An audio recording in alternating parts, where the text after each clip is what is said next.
第7次全国人口普查主要数据结果出炉。国家统计局局长宁吉喆通报，全国人口共14亿1178万人，中国仍然是世界第1人口大国，与2010年相比增长5.38%。我国人口10年来继续保持低速增长态势，劳动力资源依然丰富，人口红利继续存在，人口素质不断提高，人才红利新的优势将逐步显现。结果显示，我国男性人口比女性人口多3490万，总人口性别比为105.07，与2010年基本持平，略有降低。近段时间以来，外媒紧盯中国人口数据背后有何玄机？中国人口红利继续存在，对世界来说意味着什么？马亮、陈斌在线分析。香港特区行政长官林郑月娥透露，特区政府很快会与包括深圳市等广东省市政府签订协议，让香港公务员到内地挂职交流，希望借此深入了解大湾区内地城市的工作和运行方式。香港公务员习惯于遵循港英遗留的行政传统，被指在日常工作中曾出现对一国两制的理解偏差和误判。安排香港公务员优先在大湾区内地城市挂职交流有何现实意义？当香港公务员成为合格的大湾区干部，对推动香港在大湾区内发展、发挥自身独特优势带来哪些裨益？李环、樊鹏深入解读。世卫大会将于5月下旬以视频方式召开。美国又开启了1年1度的炒作台湾参加世卫活动模式，但台当局连续第5年未获世卫大会邀请。外交部发言人华春莹表示，民进党顽固坚持台独立场，拒不承认两岸同属一中，导致中国台湾地区参加世卫大会的政治基础不复存在。在此前提之下，台当局依旧不断操弄世卫议题，屡屡作秀，到底是何居心？为什么以疫谋独的算盘到头来只能换取自取其辱？张林征独家观察。美国最大燃油管道运营商之一科洛尼尔管道运输公司因受到勒索软件攻击暂时关闭。拜登政府宣布美国进入区域性紧急状态，不少美媒将此事定性为美国大型基建设施有史以来所遭受的最严重网络攻击事件。美国基建为何如此不堪一击？美国媒体声称，攻击管道公司的黑客组织来自俄罗斯，名为“黑暗面”。这个神秘组织又是什么来头？为什么竟有底气发声只要钱？吴健、柯静在线解读，详细的焦点分析稍后为您呈现，不要走开。5月11号，备受关注的第7次人口普查主要数据出炉，结果显示，我国总人口为14亿1178万人，仍为世界第1人口大国。同2010年第6次全国人口普查数据相比，增加7206万人，增长5.38%，年平均增长率为0.53%。我国人口10年来继续保持低速增长态势，但人口红利并未消失。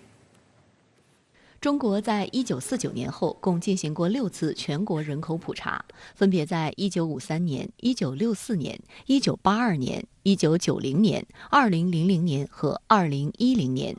第7次人口普查于2020年11月1号举行，普查内容涵盖姓名、公民身份号码、性别、年龄、民族、受教育程度、行业、职业、迁移流动、婚姻生育、死亡、住房情况等。第7次全国人口普查结果引起了国内外媒体的高度关注。那我在现场注意到，离发布会开始还有1个多小时，前来领取资料的记者就排起了长长的队伍。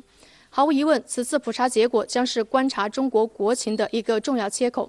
那此次发布会最大的亮点就是粉碎了此前西方媒体对于中国人口将出现下降的预测。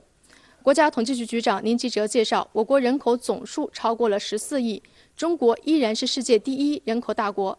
超大规模国内市场优势将长期存在，这可谓是给中国经济发展的预期打下了一剂强心针。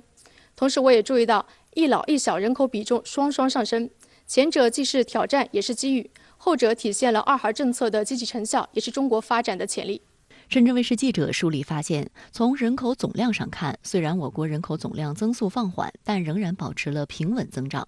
2020年，我国总人口达到14.1亿人，约占全球总人口的18%，仍然是世界第1人口大国。过去10年间，我国人口实现了从13亿人到14亿人的跨越，人口总量增加了7206万人，比2010年增长了5.38%，年均增长0.53%，略低于上一个10年0.57%的平均增长率。而这一数据也驳斥了此前英国金融时报报道中国人口下降已经跌破了14亿的说法。人口问题其实不单纯是一个人口方面的数字和规模的问题，它其实涉及到我们讲的军事、政治、经济、社会、文化等等方面，不光是内政，也是外交。所以这样的话，你可以看到很多国家对中国的人口发展趋势是非常关注的，因为中国在很多方面的全球影响力的发挥，跟我们作为世界第1大人口的地位是密切相关的。中国人口规模的增长，在全球治理格局中将会发挥更加巨大的作用。从全球数据来看，不少国家新生儿数量明显呈现下降趋势。以美国为例，2020年美国新生儿数量约为361万，相较2019年下降了4%。这也是自2014年小幅上涨后的连续第6年下降，并创下了1979年以来的最低值。在我国，0到14岁人口为2亿5338万人，占17.95%； 15到59岁人口为8亿9438万人，占63.35%； 60岁及以上人口为2亿6402万人，占18.70%。其中65岁及以上人口为1亿9064万人，占13.50%。少儿人口数量增加，比重上升，0到14岁少儿人口的数量比2010年增加了3092万人，比重上升了1.35个百分点。单独二孩、全面二孩等决策部署和政策措施，促进了出生人口出现回升，二孩生育率明显提升，出生人口中二孩占比由2013年的30%左右，上升到2017年的50%左右。此前有外媒认为，中国人口减少首先将威胁到的是中国的经济增长的奇迹。有学者表示，人口问题是中国经济的中心结构性问题，人口的增加，更具体的说是劳动人口的增加，对近几十年来中国经济的增长做出了重大贡献。对此，《纽约时报》报道更进一步认为，人口增长甚至是中国经济模式的支柱之一。英国《金融时报》也指出，过去中国总是可以实现更多的人在工厂工作，增加其制造业的产量，进而促进其国内生产总值的增长。此次人口普查的数据表明，在劳动年龄人口方面，我国16到59岁劳动年龄人口为8.8亿，劳动力资源仍然充沛，我国人口的平均年龄为38.8岁，依然年富力强。劳动力资源依然丰富，人口红利继续存在，人口素质不断提高，人才红利新的优势将逐步显现。此次的人口普查结果还表明，人口受教育水平明显提高，人口的素质不断提升，出生人口性别比稳步下降，性别结构得到改善，人口流动依然活跃，人口的集聚效应进一步显现。我国城镇常住人口持续增加，常住人口的城镇化率进一步提高。目前，我国具有大学以上文化程度的人口为2亿1836万人，文盲率由4.08%下降为2.67%。宁记者表示，10年间，我国人口的主要变化反映了我国经济社会和人口发展的历史进程，反映了推动高质量发展、决胜全面建成小康社会的实践历程，也符合人口自身发展趋势和人口与经济社会相互作用的客观规律。同时，普查数据也反映出我国人口发展中面临着一些结构性矛盾，如劳动年龄人口和育龄妇女规模下降、老龄化程度加深、总和生育率下降、出生人口数量走低等。这些方面的问题，实际上都警惕我们要考虑怎么样更加稳妥地做好服务老龄人口的问题，也包括怎么样去改变我们现有的人口政策，让更多的年轻的家庭愿意生育包括我们讲的愿意去为人口增长做出贡献，也包括我们讲的怎么样去更好地利用我们既有的人力资源和人力资本，其实也是非常大的挑战。好了，马上来连线特约评论员陈斌。沈先生你好，那么今天呢，国家统计局发布了第7次全国人口普查结果，那外界有各种各样的说法，那对此您怎么来看呢？中国推迟公布人口普查结果，引发了外界的各种猜测。其中炒得最热的一点呢，就是谣传说呀，这个中国人口开始出现负增长，上不了14亿人。那么今天的结果就显示呢，中国的总人口呢是14亿1178万人，增长率呢比前一个10年呢有微微下降之势，但是总体呢它仍然是一个增长态势。今天公布的人口普查结果呢，也告诉我们3件值得重视的事儿。一呢是老龄化程度加深，这老龄化呢已成基本的国情，那么对经济增长和扩大医疗、养老等公共开支呢，它都是有一定影响的。而是人口下降的速度将以怎样的方式出现，是值得关注的。是快速下降还是慢速下降，或者出现抬升这个拉高的这种趋势？什么时候才能出现这个峰值，都需要密切的关注。因为人口这个增减的曲线呢，与国力是有一定的关系。那么相应的呢，还要积极的做出这个产业政策方面的调整。三呢是随着人口这个变化情况呀，国家将如何的这个调整生育政策，这些呢都是人们关注的大事。那么除了这些以外呢，这一次人口普查显现的另外一个现象是，那么相比10年前呢，这个中国人口向经济发达区域城市群进一步的聚集。那么中国呀有6个省级的这个行政区人口减少，而人口减少最多的呢是东北3省。这就意味着呀，今后需要加强东北3省的经济发展动能。这东北3省呢，在地缘政治和国家安全上具有非常重要的地位，不能不考虑这个人口减少带来的负面影响。好的，非常感谢陈斌先生的在线解读，请您保持在线，稍后我们还将继续来连线，谢谢。香港特区行政长官林郑月娥周一做客央视新闻1+1时表示，特区政府很快会与包括深圳市等广东省市政府签订协议，让香港公务员到内地挂职交流。此言一出，引发舆论关注。香港公务员事务局刚刚独家回复深圳卫视驻港记者秦月表示，特区政府与内地多个城市合办公务员交流计划，自2002年起举办至今。交流主题过去涵盖的范畴包括基建发展、城市规划、交通管理、信息科技、文化艺术等。为更好把握粤港澳大湾区建设的重要发展机遇，林郑月娥在2020年10月30号与广东省省长马兴瑞签署落实粤港合作框架协议2020年重点工作，当中提出推进公务员交流计划扩大至珠三角9个城市，并持续举办各种形式交流活动。目前粤港双方正在此基础上制定协议书，进一步推动粤港两地公务员交流，早日提供机会让香港特区公务员更全面认识大湾区内地城市的最新发展。香港公务员事务局也正在与内地相关单位商讨交流计划的具体安排，待疫情稳定后尽快开展。挂职交流的背后透露什么信息呢？来看报道。林郑月娥在节目中指出，特区政府早前与北京、上海等地政府签订挂职交流协议，接下来将重点放在粤港澳大湾区，希望香港公务员借此深入了解大湾区内地城市的工作运行方式，也欢迎内地公务员到港交流。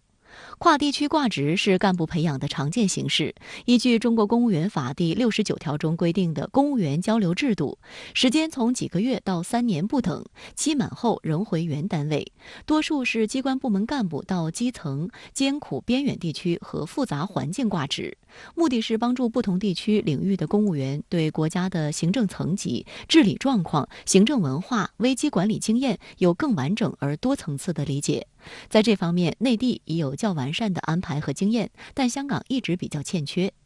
香港与内地的公务员交流主要有参加培训课程、讲座、赴内地专题考察团等形式。过去数年，港府约75%的首长级人员都曾到内地参加由公务员事务局与多个内地院校合办的研习课程，合计超过4200人次。不过，一般面向中高级及首长层级，基层公务员并不常见。香港特区公务员事务局局长聂德权上月表示，希望未来能进一步增加名额，让更多基层的公务员参与。全国港澳研究会理事、北京航空航天大学副教授田飞龙认为，香港公务员现在还是习惯于遵循港英遗留的行政传统，既在程序正义和工作规程方面做得非常严格，但对复杂政治形势、社会正义需求、发展创新等方面缺乏能力和知识，更出现一些对一国两制的理解偏差和失职。而香港公务员优先在大湾区范围内挂职交流，是大湾区融合发展及治理创新的一个重要的管制能力培育机制。如果香港公务员能成为合格的大湾区干部，对推动香港转化独特优势大有裨益。两地公务员更多交叉任职经验和深度理解协作，可推动更多两制的良性互动，并催生出更多制度与政策创新。我们知道呢，香港的公务员是非常廉洁高效的。内地公务员到香港去互换挂职呢，也是一个非常好的交流学习的机会。对于今后啊内地公务员体制的这个改革呀，包括一些运转呀，相信也会大有裨益的。另一方面，自香港国安法生效以来，港府已不断加强公务员队伍对国家安全和宪制认识的培训。公务员事务局要求公务员需签署声明或进行宣誓，确认拥护基本法、效忠香港特区和对政府负责。截至4月1号，已收到约17万名公务员声明，有129名公务员拒绝签署，特区政府将要求其离开。聂德权透露，未来希望引入规定，要求公务员需在3年试用期完成内地培训课程，才可获长期聘用。课程主要涵盖国家宪法与基本法、中央与香港特区的关系、国家最新政策等。每次课程时间约为1到2周，由国家行政学院、外交学院、北大、清华、浙大等9所内地院校培训。据悉，从2016年起，公务员事务局已经为所有新入职的公务员在3年试用期内提供基本法课程，并从2019年起为中层公务员推出全新课程，让学员更加深入理解国家宪法与基本法的关系及一国两制的原则等。觉得通过公务员的这种培训啊，到内地，或者说是也推动内地到港这个学习，不仅可以互相学习执政的经验、管制的经验、公共治理的经验，实际上也可以增进彼此之间的这种了解。然后我觉得是有助于这个使得这个香港的管制提到一个更高的质量。林郑月娥在节目中还表示，一国两制在香港实践的是成功的，能保持香港的繁荣稳定。她还指出，全国人大为香港做出的决定能使香港重回正轨。全国人大常委会在3月30号通过新修订的基本法附件1和附件2后，林郑月娥认为，特区政府需要马上跟进3件事：一是本地立法，2是做好公众的解说，3是安排3场选举，包括选委会选举、重新选民登记、投票安排等，整个时间表非常紧密。为了向香港公众做好宣讲工作，林郑月娥自己做起主持人。据悉，他目前已有2档近30分钟的节目，对话香港各界人士，一共播出40集。对于有声音称大湾区会将香港掏空，林郑月娥认为这种说法站不住脚，因为香港每年培养很多人才，需要更大的市场供他们发挥，政府要提供机会让年轻人进入大湾区内地城市。他强调，香港发展与国家发展是分不开的，香港既是贡献者，亦是受惠者，香港有信心搭上大湾区这艘船。林郑月娥表示，相信深港河套能吸引很多海外科研机构落地园区，加上金融方面，香港和深圳的互补性很强，期望港深联手合作共赢。好的，我们继续来连线特约评论员陈斌。陈先生，那么香港特首林郑月娥透露，香港公务员将和大湾区其他内地城市互换挂职，那您怎么来看这一举措呢？ Good idea。粤港澳大湾区建设呢，需要内地和港澳协同发展。彼此呢了解自己的公务以及运作方式的方式方法，这呢是首当其冲。香港和广东、深圳呢率先进行公务员的互换挂职，深入到对方的政务营地，方能呢互通互达，联手共进。香港公务员需要认识内地官员如何顾大局、担责任、提高效率；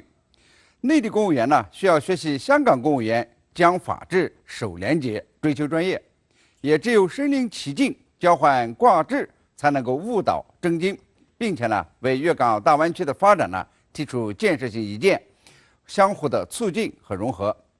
关于公务员培训和挂职呀，我认为呢这个中国内地做得非常好，可以说呢是世界上做得最好的。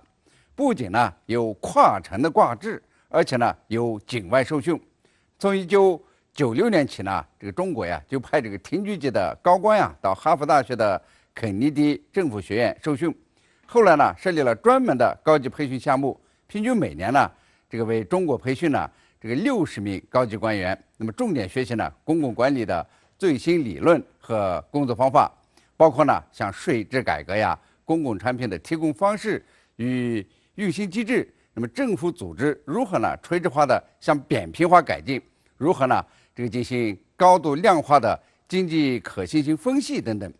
许多官员呢在培训之后，把理论和实践相结合，为这个中国的国家治理现代化呢做出了贡献。后来呢，这个步入省部级领导的这个岗位的这些人呢，也是大有人在。中国呢还把中高级的公务员呢派到了新加坡培训，这市长班呢是尤其有名。他们呢在新加坡呀延伸到了政府或者是其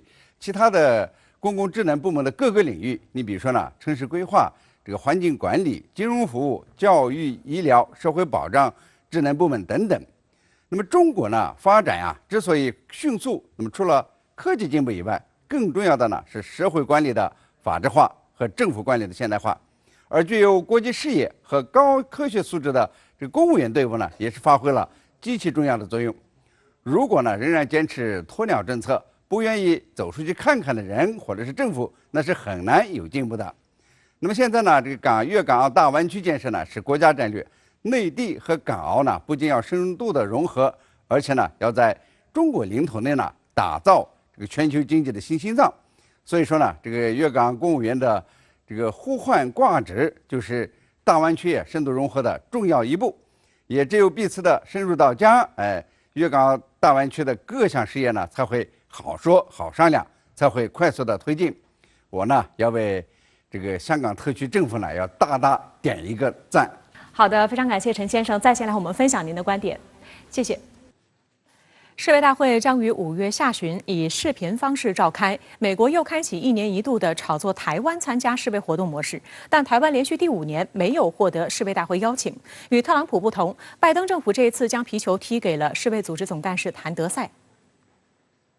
法国广播公司报道称，世卫大会的网络报名在日内瓦当地时间周一下午截止。世卫组织仍未向台湾发出世卫大会的邀请函，这是自2017年以来连续第5年台湾未受到邀请。我想第一个，我们是绝对不可能受邀请参加的，因为没有9·2共识作为前提的话，大陆就绝对不会松口。第二个呢，这个世卫组织不是美国可以指挥的。美国可以指挥的话，川普就不会退出世卫组织。世卫组织任何的决议，它是要大会194个会员国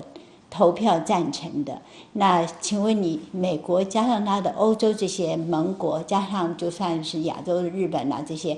加在一起的话，有几十个国家呢？一样也不会30-50个国家了不起了，而且不会全部去支持他的。好，所以基本上台湾要进世卫，它的这个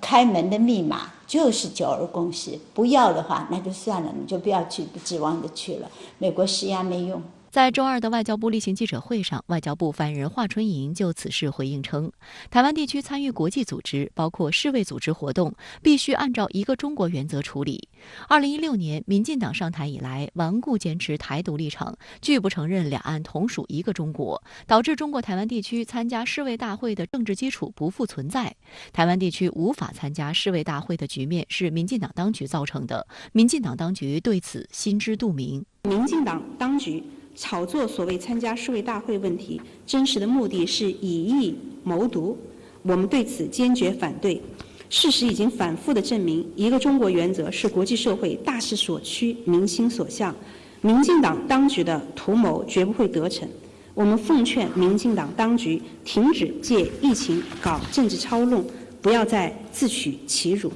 拜登上台以来，美国政府继续极为高调地打台湾牌。上周还拉上7国集团外长会，以联合声明的方式首次宣称支持台湾有意义地参与世卫论坛及世卫大会。民进党当局对此相当亢奋，自以为参加世卫大会有戏，以为美国这次会向世卫组织提案邀请台湾。但仅仅在7国集团外长会结束后2天，美国国务卿布林肯就改了口，发声明称呼吁世卫组织总干事邀请台湾参与世界卫生大会。台前驻新西兰代表介文吉则揭露，美国明显是在踢皮球。布林肯他用美国国务院发了一个声明，那把所有的矛头就朝你这个秘书干事长要出来邀请。那么我刚刚说的这个一些好，那干事长那邀请的可能性很低。那要美国人来提案，我觉得布林肯那个声明说要干事长来邀请啊，就已经表明他不会提案了。那么，所以今年这件事情，他现在把这种各种场合把这个声音炒出来以后哈，大概过了这个5月26号以后，这件事情呢又变成又要归档一阵子了，又没有声音了。事实上，根据世界卫生组织组织法，台湾地区参与世卫活动必须按照联合国大会第2758号决议和世界卫生大会第251号决议确认的根本原则，也就是一个中国原则。另一方面，去年蔡政府发动网络水军，跟随特朗普对世卫组织总干事长谭德赛进行带有种族歧视的人身攻击，长达至少3个月。因此，于公于私，世卫组织总干事谭德赛都不可能邀请台湾参与世卫组织的活动。而美国今年高调拉上7国集团，力挺台湾有意义地参加世卫组织活动，这件事情本身就是毫无意义的，必将以失败收场，并将大大损害美国和7国集团的信誉。深圳卫视注意到，去年的世卫大会分为5月的视频会和11月的续会2场，但美国都持续往年的做法，没有提案邀请台湾参与，还直言今年不适合帮忙提案。反倒是民进党当局给美国找台阶下，称是蔡政府担心刺激大陆方面而婉拒美国向世卫组织提案邀请台湾参与，进一步证实民进党当局炒作世卫大会就是一场闹剧。我们真正认为参与 WHO 活动这么重要的话，我认为最重要是我们要跟大陆关系要做的改善。那么如果说我们能够像马英九时期的话，我们跟大陆关系是这样子的互利互补的话，那当时不就参加了 WHO 呢？所以今天回过头来，我们说我们不能参加 WHO 成为观察员的话，那可能我们就要检讨一下我们现在的做法是不是真正想要参加。想要参加的话，答案在那边，你愿不愿意去走那条路？所以说，如果说明知这条路可以走，你不走的话，那你去参加这个 WHO， 人家就说那你是玩假的。民进党明明没有诚意要参与世卫组织活动，但仍在作秀。台外事部门副负责人田中光周一表示，世卫大会的开幕日是5月24号，因此到23号晚上还来得及，将奋战到最后一刻。台当局卫生福利部门还声称，假如没有收到世卫组织的邀请，将向世卫组织递交所谓抗议信。分析指出，美国以前所未有的高声量鼓动台湾参加世卫大会，实际上是在拱蔡英文当局继续不承认9·2共识，因为一旦蔡政府回到9·2共识的正轨，美国打台湾牌的空间将大大缩小。此外，台湾军方近期也在搞小动作，妄图以武拒统。台湾防务部门负责人邱国正近期下达军令，自2022年1月1号起，台陆军各军团名称将正式废止，将陆军澎湖花东指挥部第6、8、10军团改称为第1至5作战区。邱国正表示，每个作战区都包含有3军，各区指挥官将统筹3军兵力，改革是朝联合作战的重点方向推进。台湾防务安全研究院战略与资源研究所所长苏子云称，台军改革的主要原因是解放军075型2栖攻击舰服役和直20直升机批量生产，使解放军兵力投射能力大幅增加，因此台军只能以分散化应对，尽量拖延生存时间。有岛内媒体解读称，所谓的军制改革只是名称的改变，无法改变台军战斗力弱的事实。台湾没有战略纵深，无论采取何种军制都无助于提高台军的生存能力。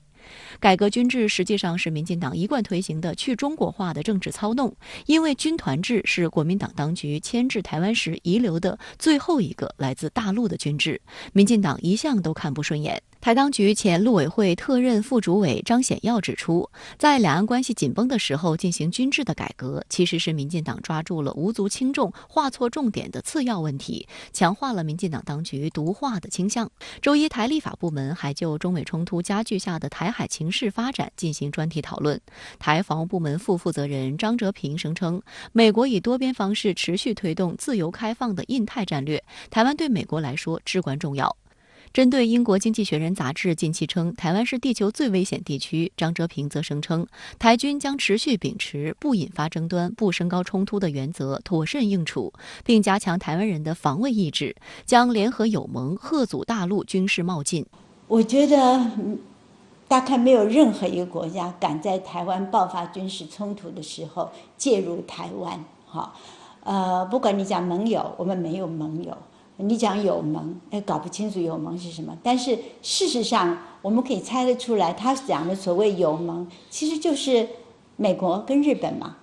但是美国，你没有听见川普讲吗？台湾跟大陆之间的距离不过100英里左右。那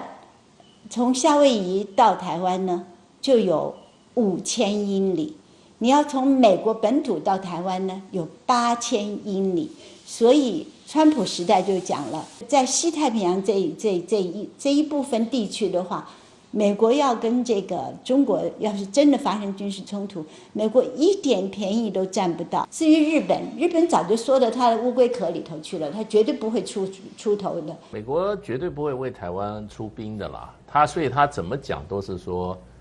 帮助你提高你的自卫能力。也就是说，万一打起来的话，你自己打。那么我武器给你，我外交啊各种其他的声援给你，可是美国不可能出一兵一卒，因为这个跟两个核子国家、核武大国啊，真的在这个战场上这个较量起来那个非同小可。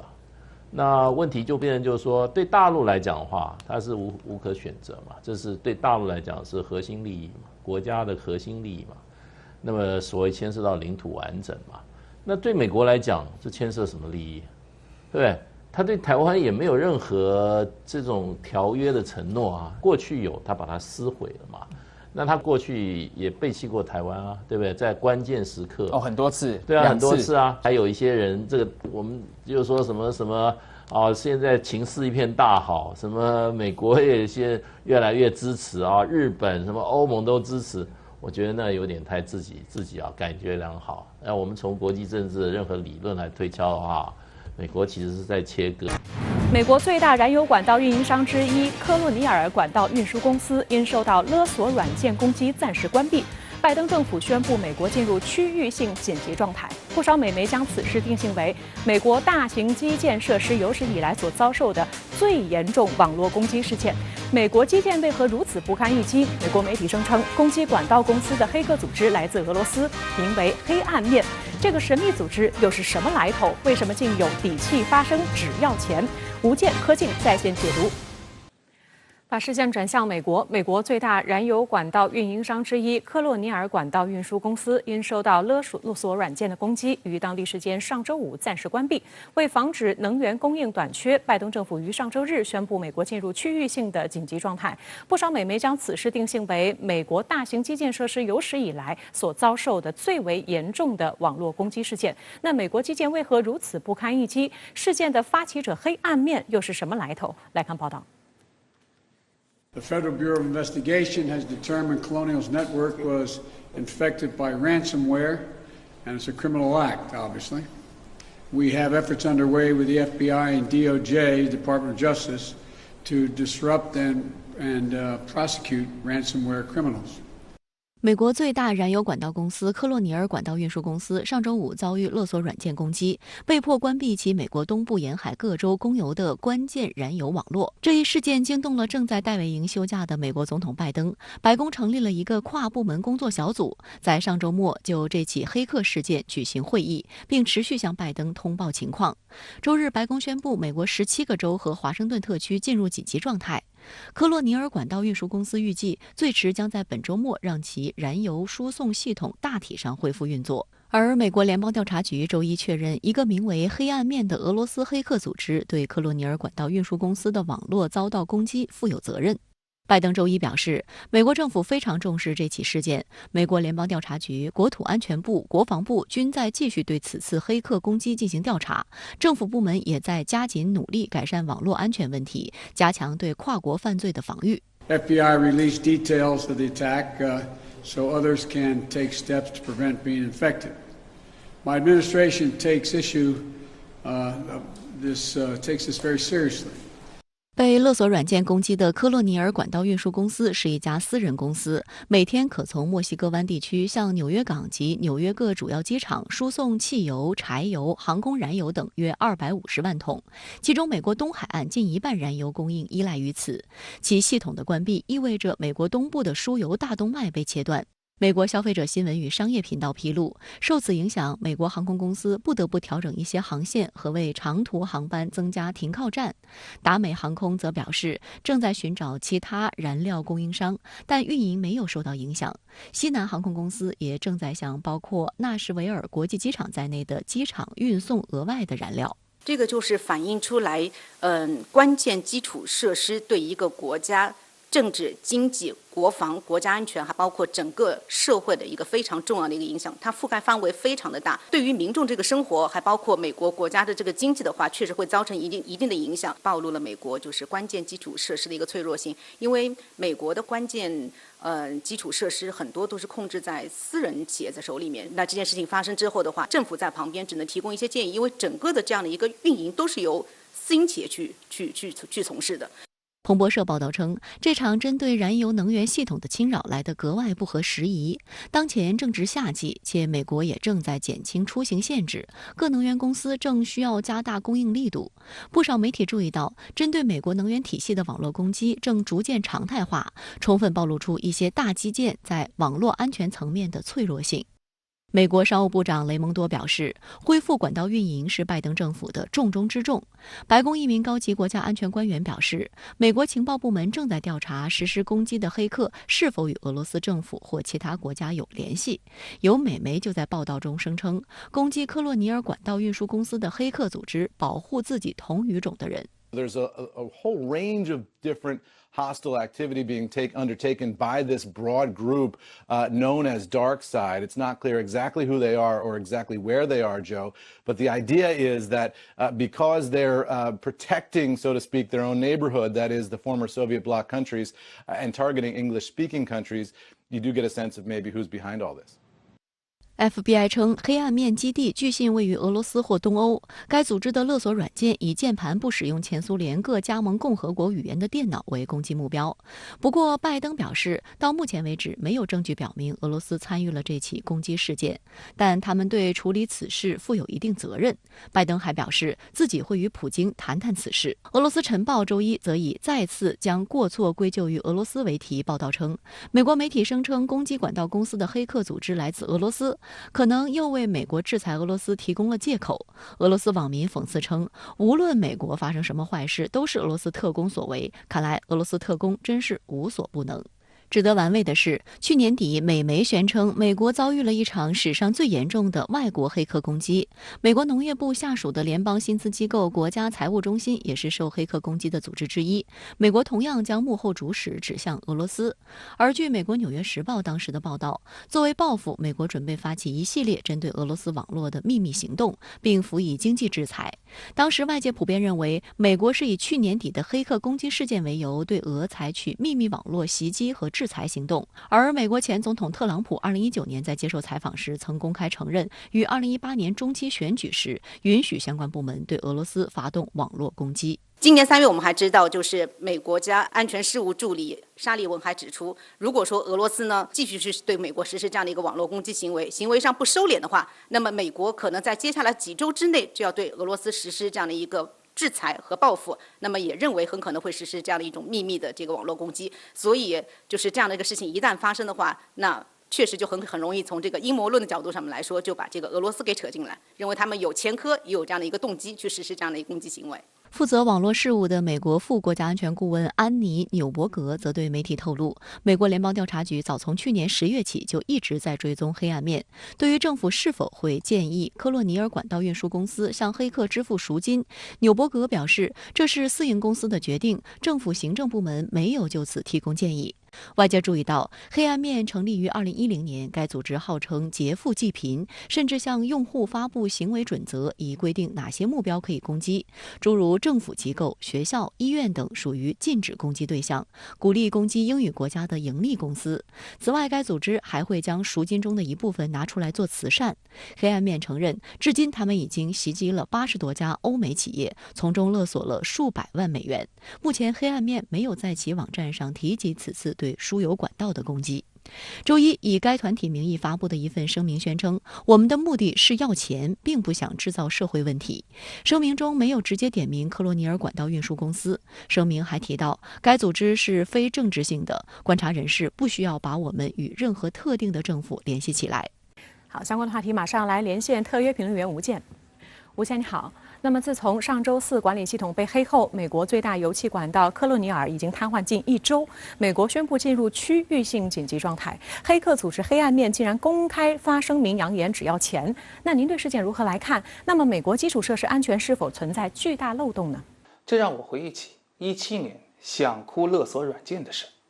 他一夜之间肆虐了100多个国家的20多万台电脑和程控机。最后呢，居然靠22岁的英国 IT 男哈钦斯承担了风中的森林的角色，因为他意外地破解了勒索软件的命门，帮助另外10万台电脑躲过一劫。这一回呢，黑暗面还是抓住了视窗操作系统的漏洞，窃取数据，强行锁死用户密钥，要挟用户支付赎金，若不从就将信息撕票。追根溯源，这场灾难是在发现一款软件的某个缺陷以后才开始的。所谓缺陷呢，是指软件代码中的弱点，未获授权的用户利用这个弱点，由存在漏洞的代码实施攻击，目标包括窃取数据、运行恶意代码、赢得额外特权等等。令人不安的是，系统漏洞一旦被某国或者受国家赞助的行为体发现并且利用，就会造成更大的伤害。比方说13年，一个黑客组织利用漏洞代码攻击了美劳工部的网站，可后来怎么样呢？美国安局收买了该组织，并堵塞了自家的漏洞，却把这帮黑客入侵漏洞的程序模块纳入了自己的网络武器库，去攻击一家欧洲的军火商，因为他正和美国人抢生意呢。曾披露过棱镜门丑闻的前美国安局的雇员斯诺登说过，至少在美国，别再谈什么信任一个人了，而是要用加密的铁链约束他不去作恶。